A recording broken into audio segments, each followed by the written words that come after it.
aking phone lumalabas na naman ang pangalan mo. Nagtatanong kung bakante ba ako. Biglang tumawag, may kasama ba ako? Gusto mong makitulog muna dito sa kwarto ko. Siguro nag-away na naman kayo ng boyfriend mong may pagkasinto-sinto. Pag ika'y gulong-gulo at ika'y nalilito, walang iba kundi ako, paboritong takbuhan mo. Tangina, di bagay sa'yo magdrama. Alam ko naman na ika'y hindi tanga. Pakipunas nga ng luha sa iyong mga mata. Pag nakikita kang ganyan, puta, nakakairita. Kaya pala gusto mo sa aking tabi. Minamanay ko lang kung paano ka mapangiti. Alam mo naman na ako'y walang pake. Pagkalak ko ng pinto, lumalabas ang iyong landi.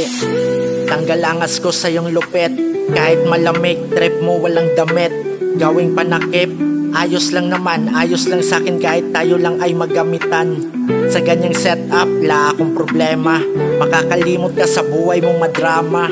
Anytime pwede mo kong tapikin, pero di ko maipangakong kaya kitang mahalin. Kaya pasensya talaga, makipagrelasyon di pa ako handa. Kasi alam ko di naman magtatagal. Di ako hipokrito, ayaw kong magpakabanal. Di ako aamin kahit ako na ay may gusto. Kasi tingin mo sa akin ako lang ay tagasalo. Sa mga panahong hindi kayo magkasundo, pag di mo makita sa kanya ang hinahanap mo. Ang ating minsan naging kadalasan, iyong dinagdagan aking kasalanan.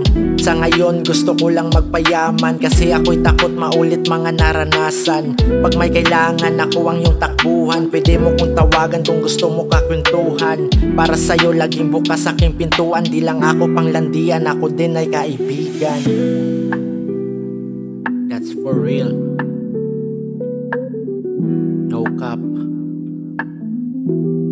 Putya, pag di ako nakatiis, tangina kukunin kita. De joke.